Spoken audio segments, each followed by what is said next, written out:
Hey, welcome back, guys. Can everybody see the screen entitled Label Calculations? Yeah. All right, good deal. So we got just a little bit,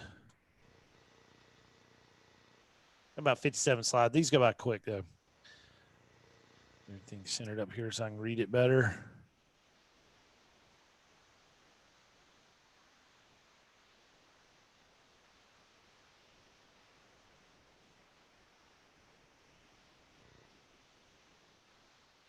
All right. And so we're going to talk about label calculations.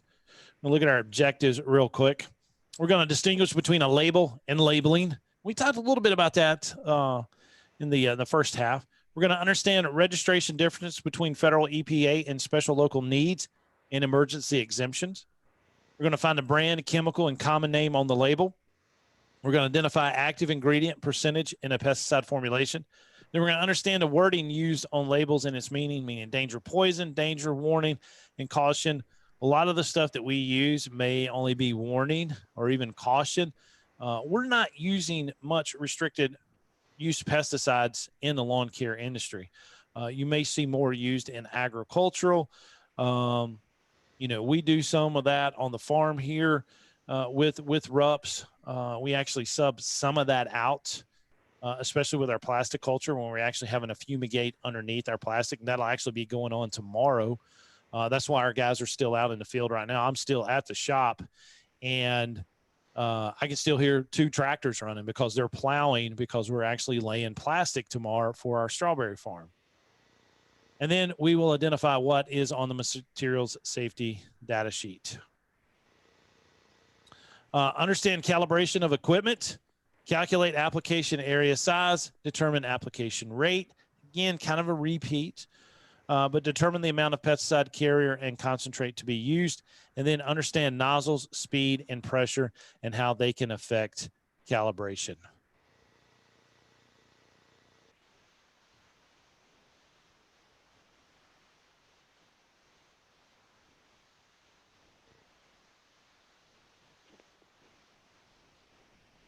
So label or labeling.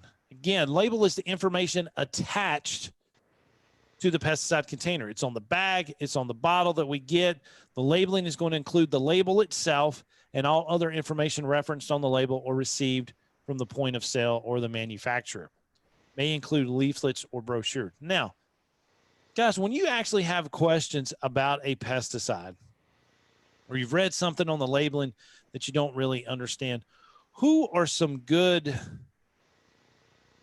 people that you can actually go to and talk to? Agriculture department. Agricultural guy or gal? Yes. The agent. I like what Heath says right here.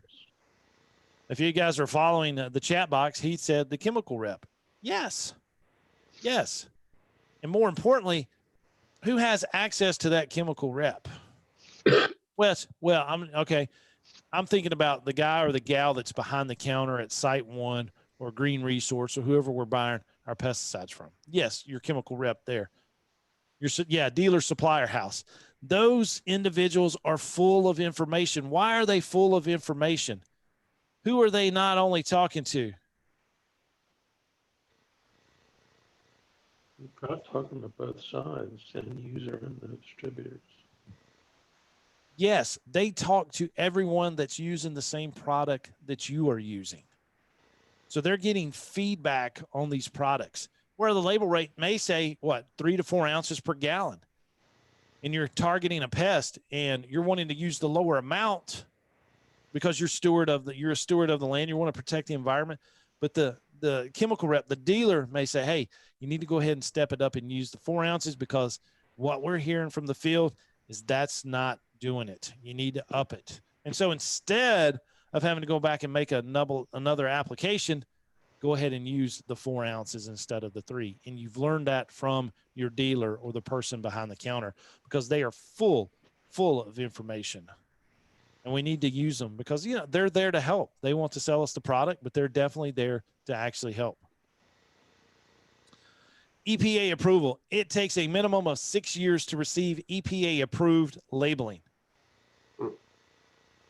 So if you've come up with this or you're in the industry of doing that, it's going to take 6 years.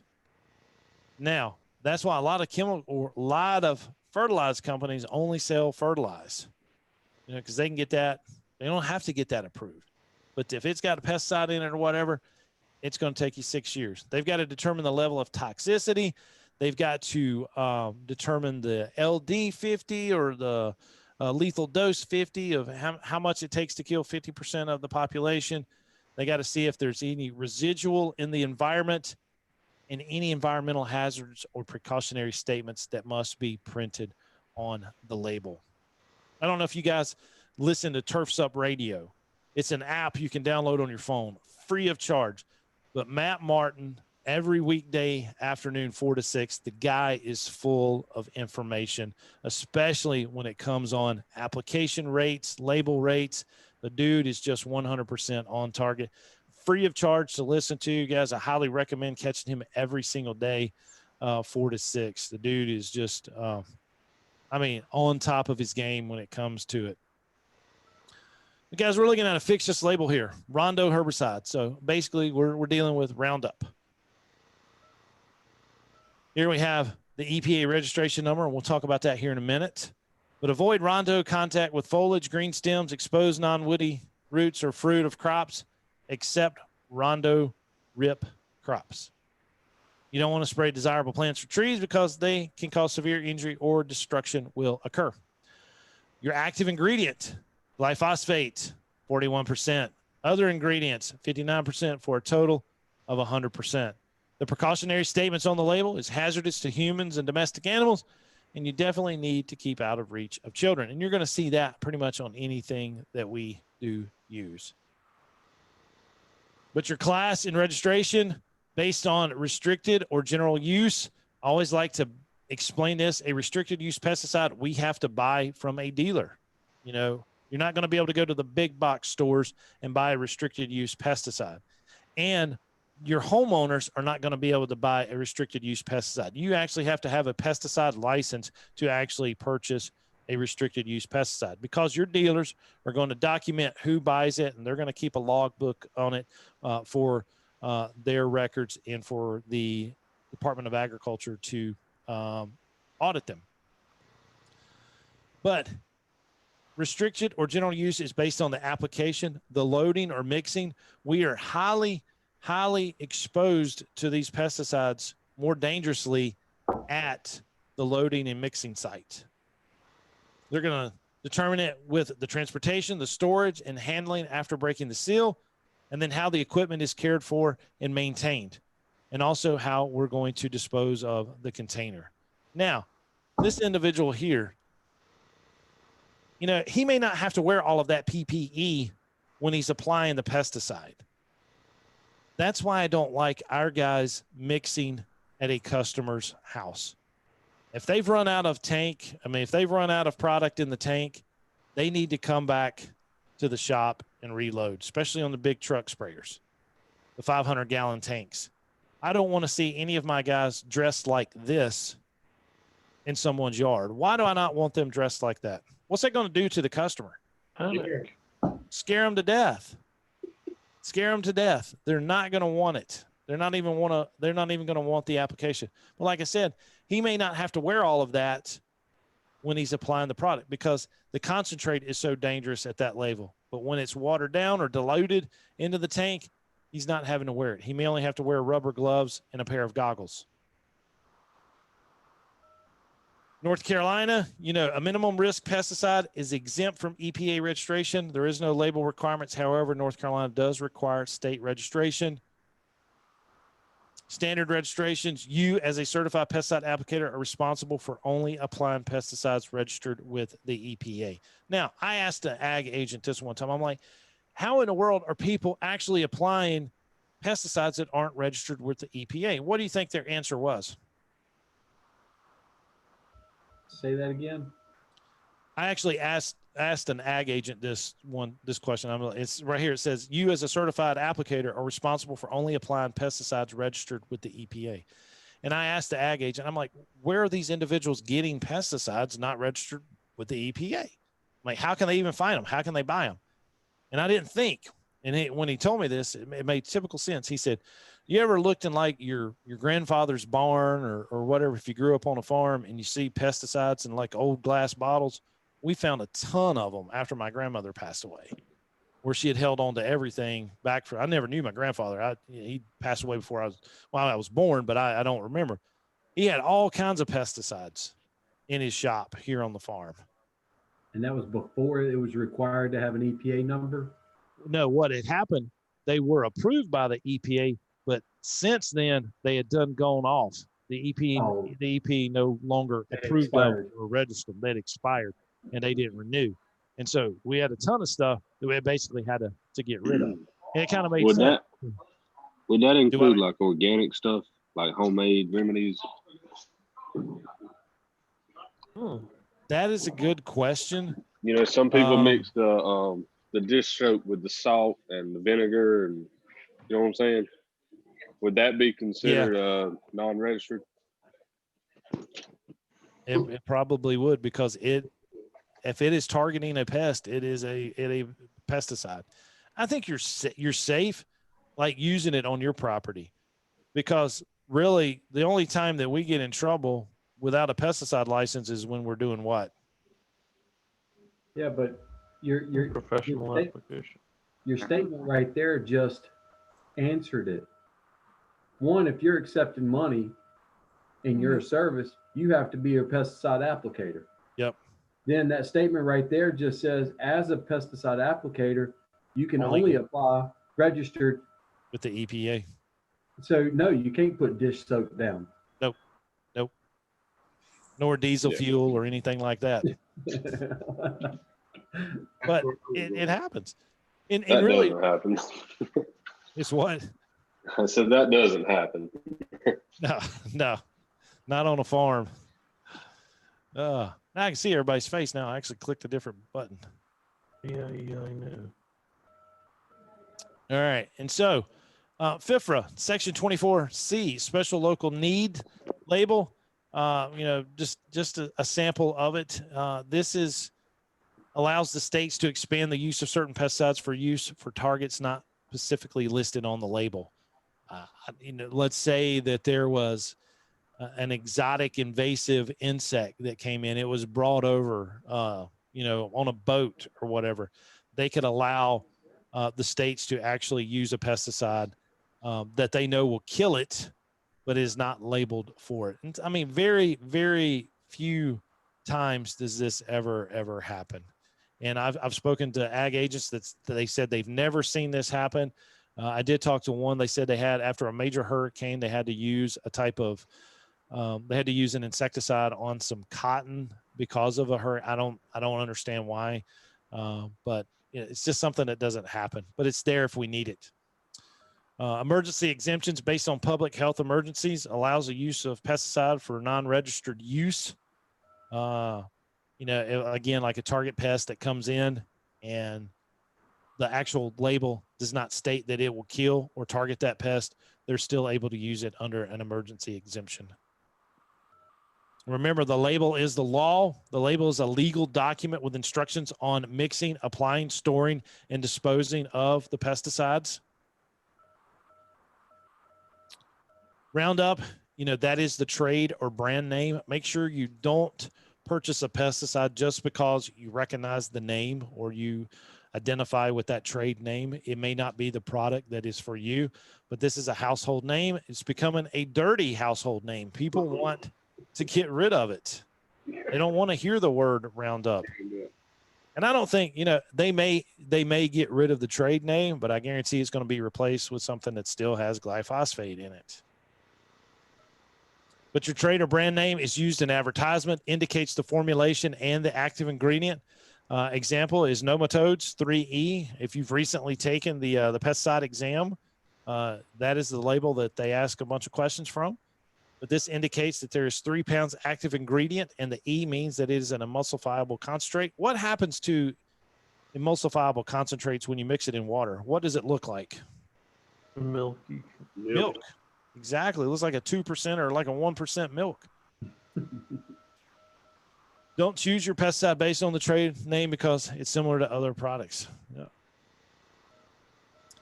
The pesticide type and formulation listed on the front of the label contains a short statement. Example, herbicide for control of woody brush and weeds. Again, another example of the Rondo fixtious label. Can I ask you a question? Sir, yes, sir.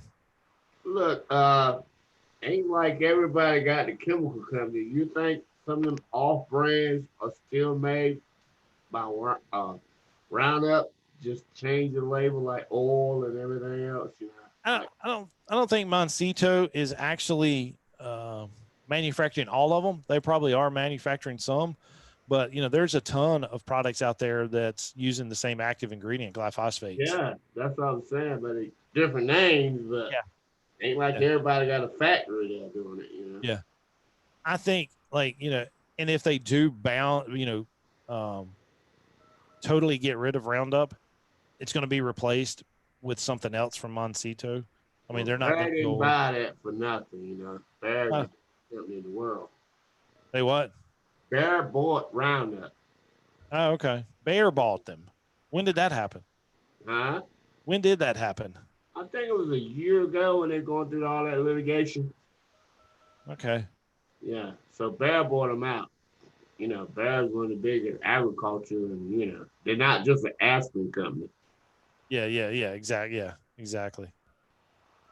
Huh. I did not know that. I should know that, but I'm ashamed to say I didn't. But I think glyphosate is going to be around. I mean, just in It ain't going nowhere, but they hurry up and switch it over because of these lawsuits. You know, they're going to run around. Exactly. They can go bankrupt now. Bayer owns them now. Yeah. It's business world. Oh, yeah. But here on the label, we'll see the pesticide type and the formulation. This is a suspension concentrate, SC. It's a group 4 insecticide. So good stuff there. Karate is a restricted use pesticide.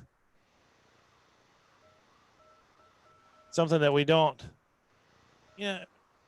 not going to put this out. You know, it's restricted use because of the toxicity to fish and aquatic organisms. So we're definitely probably not going to use that much in the lawn care industry. But this is good for aquatics. How many in here have their aquatics license? Anybody in here? Yeah, man. Me. Who else has it? I got it for stupid reasons. Oh, Charles got it. Yeah. I got mine for stupid reasons. I was just killing grass, but I was working close to the water, and I was working for the state, so they said I had to have it. Gotcha. Yeah. In case something fell in the water and killed a fish. But oh yeah. So that was the reason I had to have it. I mean, I don't go do ponds or nothing like that. Gotcha. Hey man, a quick question on that label? aquatics. Yes, sir. Who's speaking? Let me see. This is Jeremy. Yeah. Hey, Jeremy. So a quick question on that aquatics label. Is that mainly for treating the ponds and the waterways itself? Or if you're working around waters, that's really not necessary. Is that correct?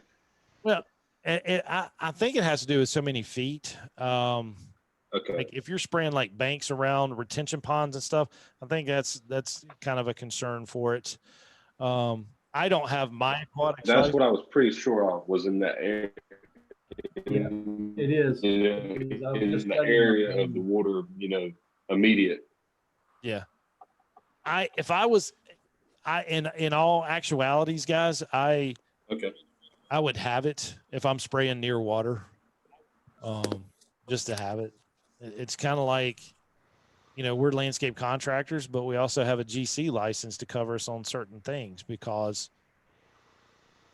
the GC board saying you got to have a GC license to build retaining walls in certain areas that are over certain feet. If it requires a permit, you got to have a GC license to do it. Landscape contractor, that's going to be a big debate coming up here. And that's just happened in the last year or so. So when in doubt, I would go ahead and just get the aquatics. We don't spray around any water or anything. So we don't have an aquatics license. But it don't hurt. It don't hurt to have it. No, it don't hurt. No. So You're currently behind. anyway. Rosa, yes, we are recording it and it'll be up on YouTube. If I don't do it tonight, I'll do it first thing in the morning. I like to edit it and stuff a little bit before we put it, but yes, it'll be on YouTube. I have all the videos, all the videos I do at the college, everything is on YouTube, Turf Teacher. But our pesticide label, our ingredient statement, is the active ingredient, the chemical in the pesticide formulation that destroys the pest or performs the desired function. The inert ingredient, not always named, but the label shows the percentage. The chemical name identifies the structure of the pesticide and the chemical components. And then there's even a common name. It's a shorter name because the chemical name can be very complex, must be officially accepted by the EPA to appear on the label. EPA registration number must appear on all pesticide labels, as you can see right here. And then the establishment number identifies the facility where the product was produced. Some of the manufacturers may have like a West Coast and an East Coast production, and they want to know if there's anything that's happening with an application that you've made. They need to be able to pinpoint it, where it was made, who produced it, and actually stop the manufacturer, actually stop the sale and pull it from the shelves. Here's our signal words. Like I said, danger, poison, danger, warning, and caution. Every once in a while, we'll spray some danger stuff, but it's mainly warning or caution. Danger poison must have the skull and crossbones on it and highly toxic, entering the body in any way, shape, or form. Warning, moderately toxic if entering through the mouth, skin, or inhalation. Moderate eye and skin irritation. And guys, I kind of have to say I'm a nerd when it comes to the PPE. I want to wear more than even the label states. The one thing I care about the most is my eyesight. So I'm always going to be wearing eye pro whenever I'm mixing any product, even Roundup. I'm just going to have it on it. Caution, slightly toxic if entering through the mouth, skin, or inhalation. Can cause slight eye or skin irritation. It's going to have a statement of first aid treatment in case of contact with skin, in case of contact with eyes, in case of inhalation. Your precautionary statements, precautions to be followed when using the chemical, may indicate which entry route, mouth, skin, inhalation should be especially protected. Actions taken to avoid acute, delayed, or allergic reactions. Acute is going to happen like right away. Delayed, you may get sick the next day or a day later. And then you could have an allergic reaction, which requires EMS. PPE, what should I wear? The recommendations on what PPE should be worn to protect the user. Environmental hazards and general environmental statements. Warnings on the label to prevent runoff and drift. Physical and chemical hazards, flammable, or if it's corrosive, you don't want to mix it. The best way to actually store these pesticide, guys, is to actually have like a separate little building. I love the little like Leonard buildings that you can get, or, they sell them at the big box stores. It's like a little shed that you can actually build a concrete, or a CMU wall around it to contain a spill, but you have it there and you have it well lit, ventilated, everything separate. It's not near your diesel fuel or your gas. It is 100% lockable, and only your technicians, the guys that are using the stuff on a daily basis, need to have access to it. Got a question for you. Yes, sir. What in the world chemical is flammable? Gasoline. Yeah. Well, we know that, but he said chemicals. Oh, now Nitrogen. Yeah. Nitrogen, big time. my bad. Yeah. They blew up the Oakland building with fertilizer. Okay. Point made. And with your storage, there should be 3 lists of your chemicals, like your inventory that's in your shed. You need to keep one in the office. You need to keep one in the shed. And who is probably the most important people to have a list of all your pesticides? In the glove box. Fire department. Fire department. Fire department. You're actually supposed to, you're required to be registered with them if you have one of these sheds. Yes. Yes. Mm. You don't want these men and women getting hurt, while they're coming to put out a fire. And actually some of these, like I said, flammable or explosive, and they get near it. That's We one need of to them know. signs they put on buildings, the little square signs. Yep. Makes sense. Directions for use. This section specifically details how to use, store, and dispose of your pesticides. Remember, a label is the law. Storage and disposal. General instructions for storage and disposal of the chemical and the container may be under the headings labeled important, note, or general instructions. The name and address of the manufacturer, right here, US Ag LLC, Lutherville, Georgia. Net contents, it's 1 pint. How much product is in the container? If it's dry, it's going to be in pounds or ounces. If it's wet, it's going to be in gallons, quarts, or pints. Agricultural use requirements only on pesticides covered by the EPA Worker Protection Standard, or WPS. This is protection of agricultural workers. It is a whole training seminar that the agricultural workers have to go through. They have to be trained on it. So many hours, I think it's within hours of showing up, they have to have a minimum training, and then they have to have the full training within so many days, because there were a lot of agricultural workers getting hurt. Here's a pesticide label. Again, it's restricted use designation. This is a RUP, a restricted use pesticide. Trade name is vaporized. It's a wettable powder, which is its formulation. Its mode of action is a group 10 insecticide. The active ingredients, vaporin. Your chemical name spelled out. 2-vaporizin N dihydrogen monoxide. Question for you. Sir. Would vaporin be called the common name that you were referencing a couple slides back? Whereas just below vaporin, that's the chemical name? Chemical name. Vaporin is the active ingredient. I don't actually see a common name on here. Okay. Yeah. Vaporize. Yeah, and this may or may not. I've never used it. I've never used it. And I know a lot of this stuff that I get from Department of Ag is like fictitious labels. But I'm thinking this is actually one. But you got your net contents, your EPA registration number. And I guarantee it's fake by that EPA registration number. Why is that? Sequential. Just succession. Yep. So it's not a real one. Signal word, your manufacturer. Keep out of reach of children. It is caution. And this is funny. This is a restricted use pesticide, but it only has a signal word of caution. You would think a RUP would at least be danger or, the higher one. It's a fictitious label. Yeah. Yeah. All the way around. Oh. But, here's your first aid. If it's swallowed in your eyes or inhaled, precautionary statements, your directions for use, and storage and disposal. And all of this is not going to be on one page.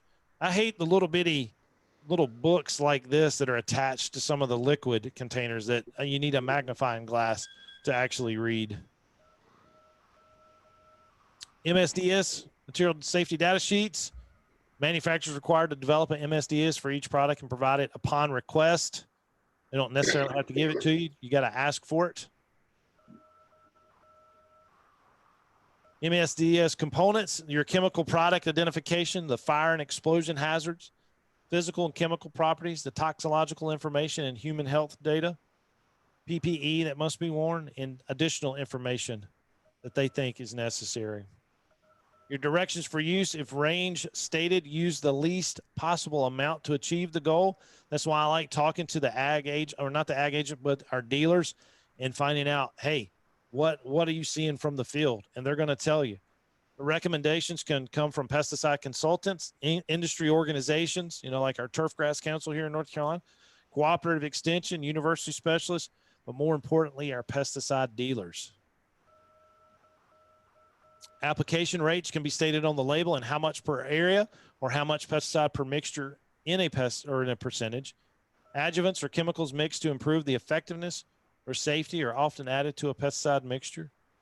Again, here's just some label calculations or label rates that may be stated. Calibrate your sprayer using water only. Again, some pesticides are ready to use or RTUs and are applied until they create runoff like aerosols, baits, foggers, dusters, or even collars.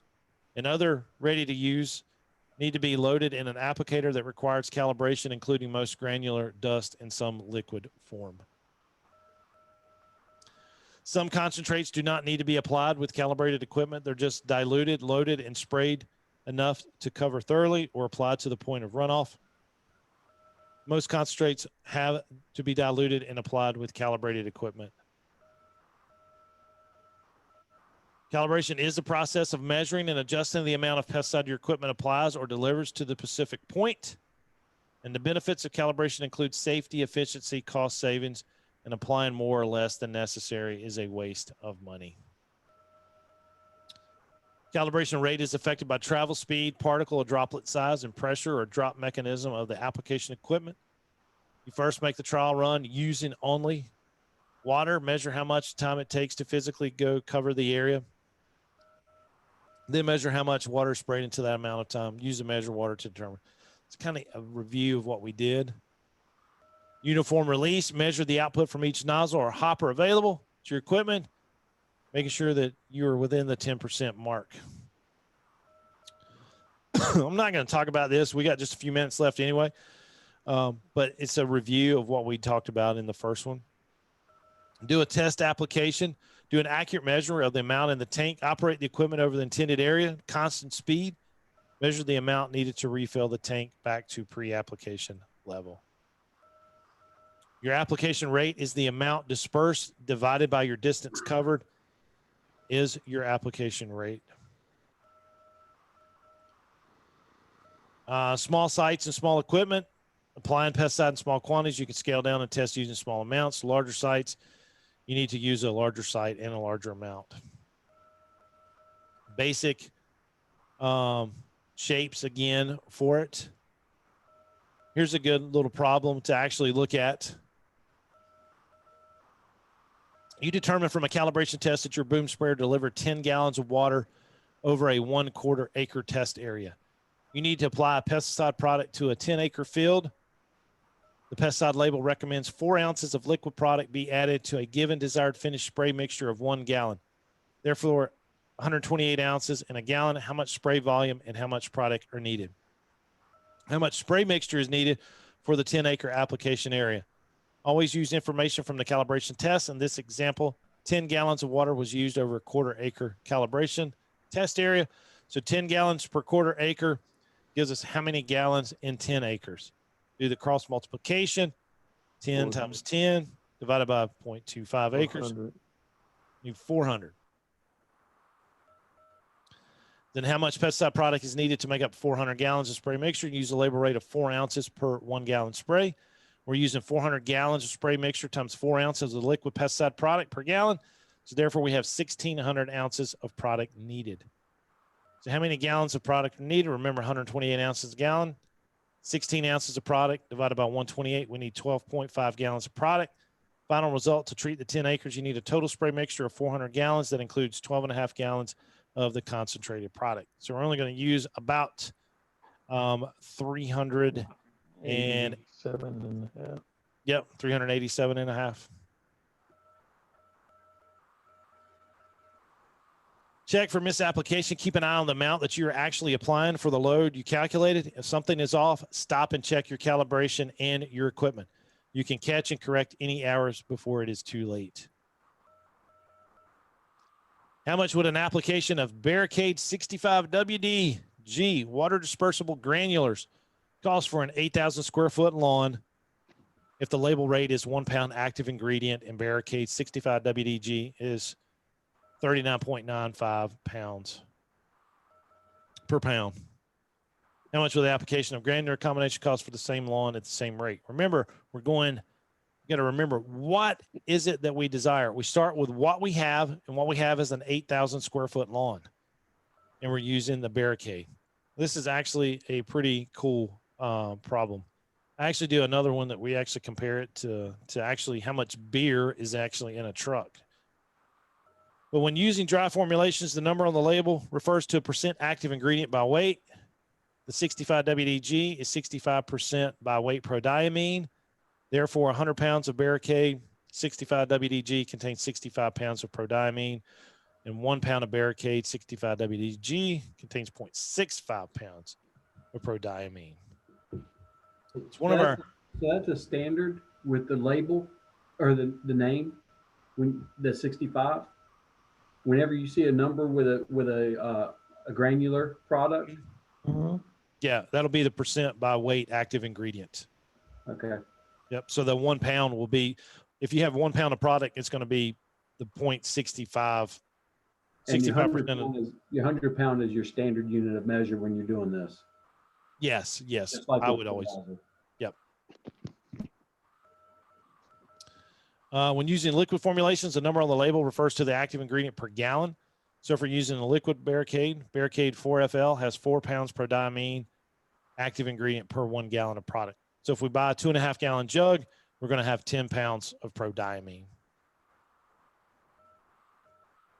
So how do we incorporate this information into sprayer spreader cost calculations? Through dimensional analysis. We start with what we have to get with what you want. And actually, I do have the beer problem here. So how much would 5 truckloads of beer cost when delivered to a convenience store if there are 1,000 20-ounce drinks per truck and they cost $0.05 an ounce? You got to figure out how much beer money we're going to have on the weekend, right? We're going to set it up through dimensional analysis. Dr. Casey Reynolds, I actually I went and got some CEUs from him years ago, and we talked about this. He was with NC State. Now he's down at Texas A&M. But we have truckloads, and we want to get to our cost. Beginning with the unit you have, proceed to the unit you want by canceling out the units through multiplication. We have our 5 truckloads. There's 1,000 beers per truckload. Therefore, our truckloads cancel out. We have 20 ounces in a beer. The beer cancels out, and it's $0.05 per ounce. Ounces cancel out. Pretty simple math here. But when you cross out everything here and you multiply it across, the actual 5 truckloads is going to cost you $5,000. And so let's look at doing it with our Barricade. How much will the application of Barricade 65 WDG cost for an 8,000 square foot home lawn? The label rate is 1 pound active ingredient, and Barricade is 39.95 per pound. Start with what you have to get with what you want. We have an 8,000 square foot lawn like we had the 5 truckloads. We're getting to what our cost is. 8,000 square foot lawn. We have 1 acre. 1 acre is 43,560 square feet. We have 1 pound active ingredient per acre. The acres cancel out. 1 pound of Barricade. Our pounds cancel out. $39 per 1 pound. The pounds cancel out again. Therefore, an 8,000 square foot lawn, the total product cost would be $11.28. And actually, okay. And so the easiest thing to do is 1 acre cancels out. Pounds per active ingredient cancels out. The 1 pound cancels out. And we multiply 8,000 times 39.95, get 319,600. Multiply 43,000 times 0.65, we'll get 28,314, divide into it. And so our 8,000 square foot lawn, the total product cost is $11.28. And so if you're doing, depending on what you're charging that customer, it's not going to take long to push out or spray this lawn. Actually spraying it, being a water dispersible granular, it's not going to take long to actually spray it. If you're charging $80 an application or whatever, you're doing pretty good with a situation like this. So that actually, concludes, the 2-hour seminar. And again, thanks to Dr. Reynolds for the dimensional analysis. But anybody got any questions on applying the correct amount or label calculations? You've done an excellent job. Well, thank you, sir. I Oh, appreciate it. yeah, it's pretty clear. Good job, man. I appreciate it. Like I said, we'll get this edited and be on YouTube in the morning. And so, and if you guys want the slides, I can email you the slides as well. You have a good night. You guys do the same. Appreciate it, guys. Fill out a certificate of attendance. Thank you. Have a good night. Yeah, we don't actually mail a proof of attendance. What we do in the morning, Laura, when she gets here in the morning, that's her first thing. And I do these on Tuesday and Wednesday nights. She gets in and she uploads it to each state's website, and you'll be able to check your license in probably 3 or 4 days. That's on average. You can go in and check, and it'll see, hey, no, September 8th, you took a 2-hour class and you got 2 hours worth of credit. But the board doesn't give us any type of proof, but we have a roster that we log into the Department of Ag's website and type in everybody's full name. That's why I say, what's your full name, your license number, and your state, and your county, and your phone number, because she can look up. Because a lot of people, if their name is like Michael Smith and they just type in Mike Smith, and then she has to go and search on the Department of Ag's website to make sure she gets the correct Mike Smith, because there's a ton of them. Very common name. So, Quick question. When is your next class? the next pesticide class will be next Tuesday. We do Turf Talk Tuesday every Tuesday night. Every Tuesday. And will it be for like the same license credentials of like the one for tonight? Some of them are different. I can let's see what we got coming up. Laura does all of this for me. Let's see, like next Tuesday, the 15th, we're doing pesticides, the environment, hazards, and first aid. It's only going to be for 1 hour, so we'll do 7 to 8. But it does get you DHL, N, and X for North Carolina, so you'll get right away. There's no aquatics for it, but it does get you the right of way. West Virginia gets 4. They break it down into smaller units, but all the other states are 1 hour. All right. Thank you. Yep. And then we're doing on the 22nd, we're doing natural pest controls in the landscape and IPM for the landscape manager. And then this same course we'll be doing on Tuesday, September 29th. What was that podcast or radio station you were talking about earlier? It's Turfs Up Radio, just Turfs Up, TURF''S, Turfs Up Radio. Matt, the Grass Factor Martin, that's it, like his call sign, the Grass Factor. The dude's just a world of knowledge. I do a morning show. I do a show every morning, a weekday morning, 7 to 8, and then we do one on Monday nights, 6 to 8. The Monday night show, we talk more business, like employee management, stuff like that. Tomorrow, we're going to be talking about strawberries. I know because a lot of guys are kind of involved with agricultural stuff, but my dad's going to be, I'm going to have him as a guest, and we're going to talk about everything that's going on with our strawberries. So we're actually doing the plastic installation tomorrow. Awesome. Is that something that you can find on like the Apple podcast? Yeah. All of the shows, all of the hosts, they save their actual live show as a podcast. Mine's Keeping Up with Mr. Jones. You can search Apple iTunes or Google Play, Keeping Up with Mr. Jones, and you'll always search Turfs Up Radio first, Turfs Up Radio, Keeping Up with Mr. Jones, and you'll find it. Okay. I'm live every morning, 7 to 8, and then every Monday night, 6 to 8. So. Awesome. Thank you. Yes, sir. Yes, sir. It was a good seminar. I liked it. Do what, sir? I said it was a good seminar. I liked it. Well, appreciate it. Thank you, sir. Means a lot to me. Thanks for all the information. Appreciate it.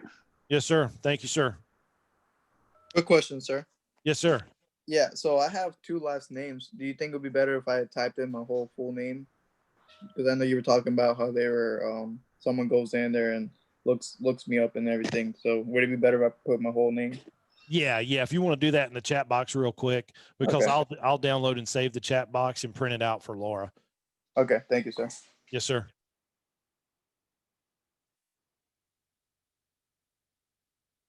Let's see. Not sure if it was you or your step, I emailed in a week or so ago. I took a previous class I took for NCO credits, but wanted to see if I could get the credits to apply to the. Heath, what was that about? Your landscape contractor?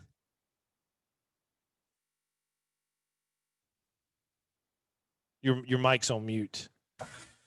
Yeah, that was I think it was an online course, but it had some pesticide like courses in it, and I was just wanting to see if those hours could also be applied to the pesticide license as well. Okay, so you took one of our landscape contractor courses online. Yeah. If you took Right. the online Yeah. classes, And it was 7 or 8 hours. the 7 hours. Yeah. There was two. I think there was 2 pesticide credits within those 7 hours. Yes, those counted too, and Laura would have uploaded those immediately as well. Gotcha. Okay. No. Okay. I take that back, Heath. I am sorry. Because I know they went towards my. If you took them face to face with, because we did do some seminar, but the ones that were 100% online, where you watched a video and took a test, the Department of Ag won't accept those. They have to be face to face or via Zoom. Okay. That way we can record the face to face interaction. Yeah. So if you did my classes online and watched Okay, yeah, because I had taken. You Right, yeah. I had took one class or so. I think it was in Wilmington a couple years ago, and I know all that was applied. And then I did the last one, like you said, online type deal. So I just was trying to see if it was going to go to it or not. And now that I know that it's not, I got to take another course. Gotcha. Okay. Yeah. No problem. All right. Well, appreciate it, man. Appreciate your business support. Yep. Thank you. Yes, sir. Any more questions, guys?